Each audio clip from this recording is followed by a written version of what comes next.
चंदौली की पंडित दीनदयाल उपाध्याय स्टेशन पर चेकिंग के दौरान हवाला के लिए ले जा रहे 24,40,000 रुपए बरामद हुए। साथ ही पुलिस ने रुपयों के साथ एक आरोपी को गिरफ्तार किया है। बताया जा रहा है कि चेकिंग बिहार चुनाव के मद्देनजर चल रही थी। ट्रेन अमृतसर से हावड़ा जा रही थी। इस दौरान जीआरपी पुलिस को कामयाबी मिली है। आरोपी युवक मऊ का रहने वाला बताया जा रहा है। इसका नाम घनश्याम है।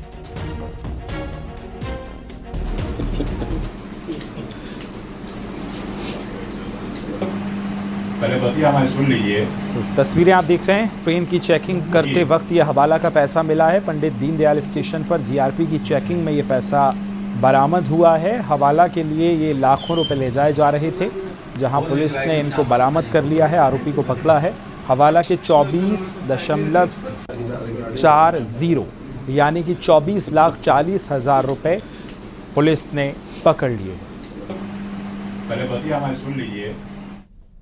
मामला ऐसा है कि बिहार विधानसभा जो चुनाव होने वाला है उसके क्रम में उच्चाधिकारी गणों के निर्देश पर सघन चेकिंग चलाई जा रही है। उस चेकिंग के क्रम में एक युवक जो अमृतसर हावड़ा से बनारस से बिहार की तरफ जा रहा था, उसके पास से 24,40,000 रुपया नगद बरामद हुआ है। उसने कोई वैध प्रपत्र प्रस्तुत नहीं किए हैं। संबंधित जांच एजेंसियों को सूचित कर दी गई है। जांच एजेंसियां आकर अपना स्क्रूटनी तहकीकात कर रही हैं। ऐसी प्रबल संभावना व्यक्त की जा रही है कि कहीं यह पैसा बिहार चुनाव में भी प्रयुक्त हो सकता है। इसकी जांच की जा रही है, विधिक कार्रवाई अमल में लाई जा रही है। मथुरा में मारपीट का वीडियो सामने आया, जहां ई रिक्शा चालक के साथ दबंग मारपीट करते हुए नजर आए हैं। वीडियो 2 दिन पहले का बताया जा रहा है। आरोप है कि दबंगों ने रास्ता रोककर चालक की पिटाई की है और जाति सूचक शब्दों का इस्तेमाल किया है। सूचना मिलने पर मौके पर पहुंची पुलिस ने 2 आरोपियों को हिरासत में लिया है और पीड़ित से पुलिस पर सही ढंग से कार्रवाई ना होने का आरोप लगाया है और जान से मारने की धमकी भी दी गई है।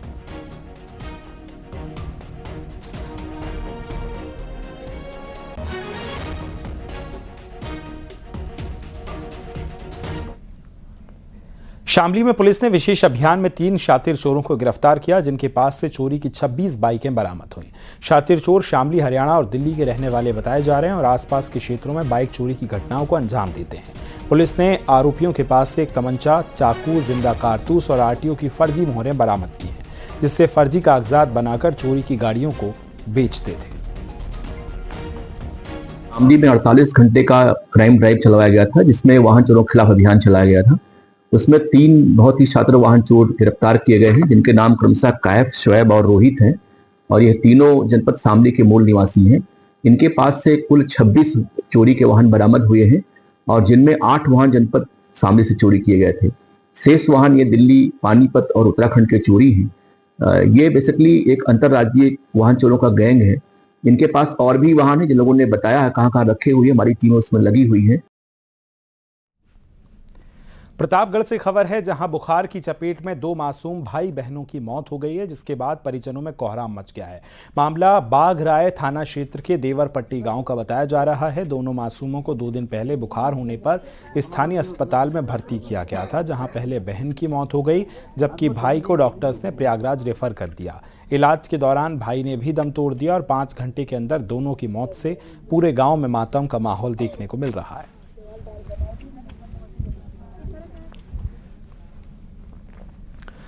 लखनऊ से खबर, जहां अवैध अंग्रेजी शराब का जखीरा बरामद किया गया है। 575 पेटी अवैध अंग्रेजी और देसी शराब बरामद की गई है।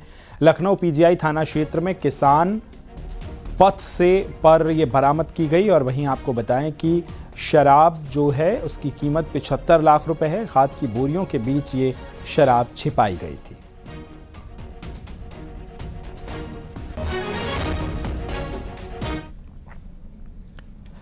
मथुरा से खबर है, जहां जीआरपी पुलिस ने साबरमती एक्सप्रेस ट्रेन से 3 युवतियों को बरामद कर उनके परिवार के हवाले कर दिया है। जीआरपी इंस्पेक्टर ने बताया कि जीआरपी मथुरा जंक्शन की अगुवाई में चलाए जा रहे अभियान मिशन शक्ति के तहत जानकारी मिली थी कि गुजरात के पालमपुर की 3 लड़कियां बिना बताए घर से निकल गई हैं। कंट्रोल रूम से मिली सूचना के आधार पर मथुरा जीआरपी पुलिस ने ट्रेन में चेकिंग अभियान चलाया। इस बीच जीआरपी पुलिस ने साबरमती एक्सप्रेस ट्रेन से 3 युवतियों को बरामद किया और जीआरपी थाना पर बने महिला हेल्प डेस्क पहुंचाया।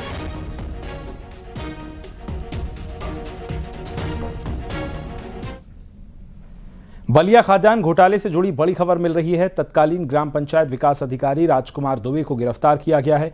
ईओडब्ल्यू वाराणसी सेक्टर के बरेली से राजकुमार दुबे की गिरफ्तारी हुई है। 3 करोड़ 45 लाख के घोटाले में कुल 45 मुकदमे दर्ज हैं। फर्जी मास्टर रोल के जरिए मजदूरों की फर्जी संख्या दिखाकर करोड़ों का यहां गबन किया गया है। आपको बता दें कि तत्कालीन ग्राम पंचायत विकास अधिकारी अरेस्ट किया गया है।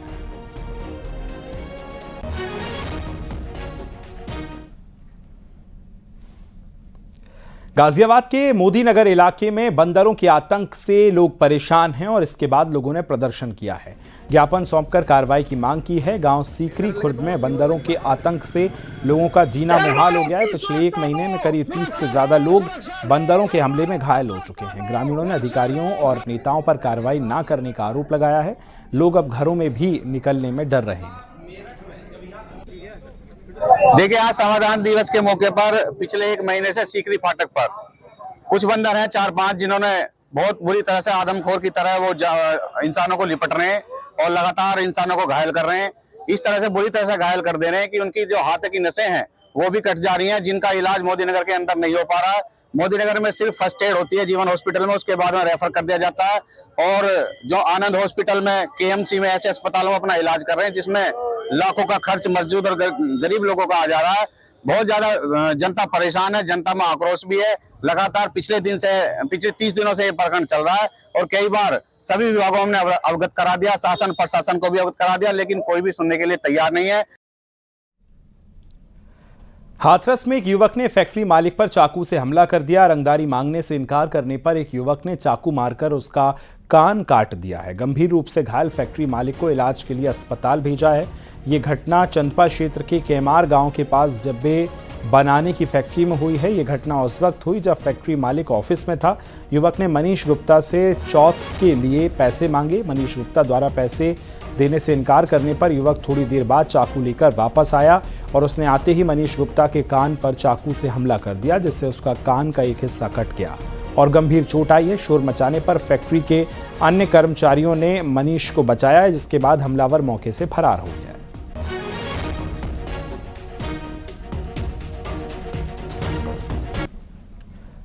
बस्ती पुलिस की बदमाश से मुठभेड़ हुई है। पैर में गोली लगने से 50,000 का इनामी घायल हो गया है। घायल बदमाश का इलाज जारी है। मुठभेड़ में छावनी थाना के क्षेत्र के सुनगहा गांव में ये पूरी वारदात हुई। घायल बदमाश सद्दाम शातिर गौतस्कर है। उसके पास से एक अवैध पिस्टल, कारतूस और बाइक भी बरामद हुई है।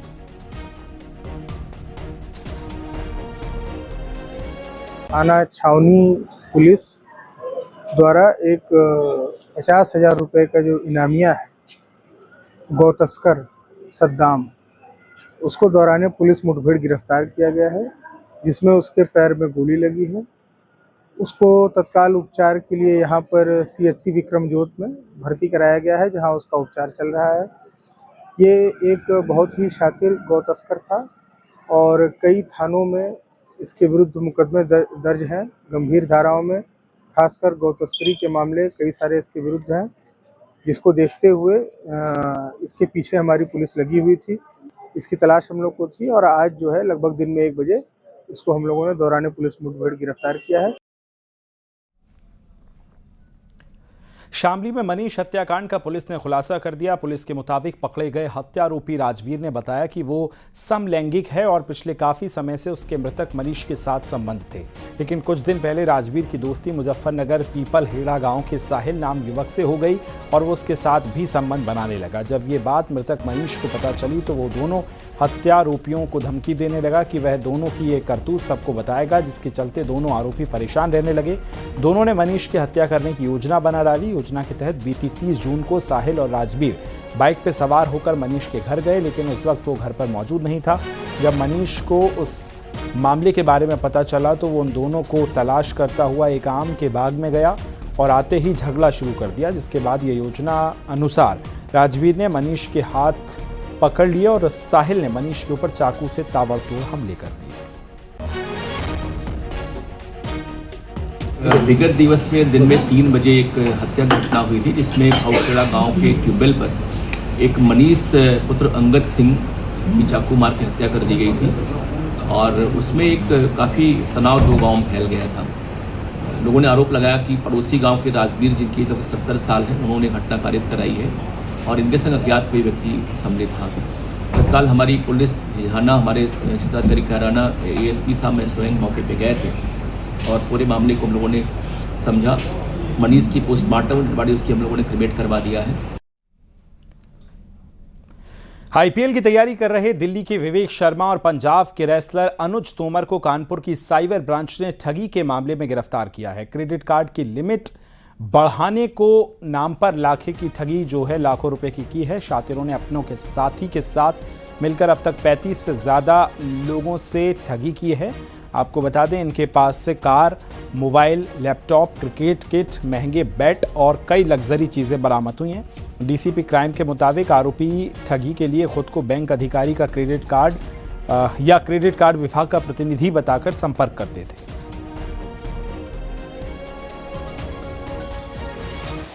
इसमें चूंकि पैन इंडिया इसके अभियुक्तगण थे तो इसमें लगातार विभिन्न डेटा जो थे, मोबाइल का डेटा, बैंक्स के डेटा और इंटरनेट के डेटा थे, उनके एनालिसिस करके 2 अभियुक्तों की गिरफ्तारी की गई है। इनसे विस्तृत पूछताछ की गई है।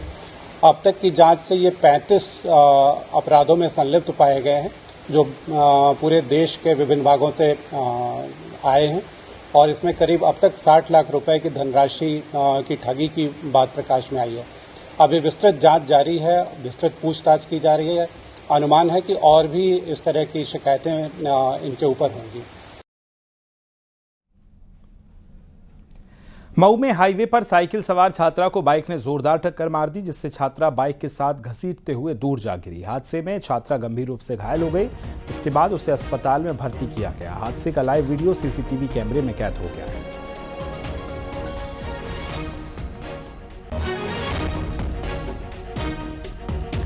तो CCTV देखिए ये वायरल हुआ है जिसमें आप देख सकते हैं किस तरह से एक साइकिल सवार छात्रा को 2 तेज रफ्तार मोटरसाइकिल्स ने टक्कर मारी और जिसके बाद देखिए महिला छात्रा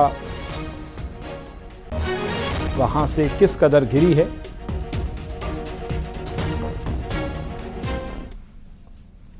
मथुरा में रेलवे मेला ग्राउंड में चल रहे ब्रजराज उत्सव में पीतल के बर्तन की दुकान में चोरी की घटना सामने आई। शातिरों ने कीमती सामान पर हाथ साफ कर दिया। पीड़ित दुकानदार ने बताया कि लगभग 20,000 की चोरी हुई है। चोरों ने रस्सी और तंबू काटकर पीतल के और साथ ही तांबे के कीमती बर्तन चुरा लिए। चलो ठीक है। 9:30 बजे नाश्ता पानी करने गया था मैं। 12:30 बजे आया खाना खा के तो देखूं तो क्या कहूँ कट्टा नहीं था। उसमें तांबे के लोटे, पीतल के लोटे, प्लेटें और पीछे सुनसान जगह है। रस्सी बांध के गया था, रस्सी खुली हुई।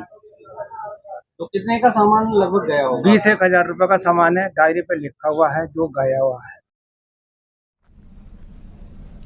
यूपी में कई जिलों में मोंथा तूफान का असर देखने को मिल रहा है। प्रतापगढ़ में किसानों को तूफान के बाद बारिश होने से भारी नुकसान हुआ। वहीं बलिया में चक्रवाती तूफान मोंथा में लगातार 3 दिनों से बारिश हो रही है जिससे पुलिस थाना जलमग्न दिखाई दे रहा है।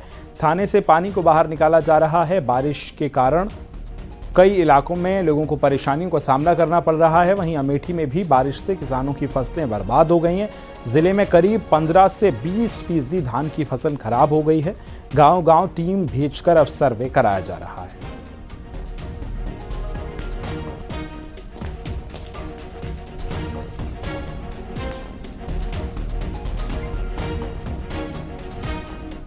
प्रयागराज के यमुना तट पर भव्यता के साथ कालिंदी महोत्सव का आयोजन किया गया है। एक साथ हजारों मिट्टी के दिए मां यमुना की गोद में प्रवाहित किए गए हैं। मां यमुना की भव्य आरती की गई है। इस दौरान मौजगिरी घाट का अलौकिक नजारा देखने को मिला। वहीं वाराणसी में प्रबोधनी एकादशी पर गंगा घाटों पर भक्तों ने आस्था की डुबकी लगाई। हजारों की संख्या में श्रद्धालु एकादशी का स्नान कर रहे हैं। इसके साथ ही महिलाएं तुलसी विवाह कर मांगलिक उत्सव गाती और मनाती नजर आई हैं। रामनगरी अयोध्या में परिक्रमा के बाद श्रद्धालुओं की भीड़ मठ मंदिरों के दर्शन के लिए उमड़ रही है। देव उठनी एकादशी पर 5 कोस की परिक्रमा पूरी करने के बाद श्रद्धालु बड़ी संख्या में हनुमानगढ़ी, राम जन्मभूमि और कनक भवन में दर्शन करने पहुंच रहे हैं।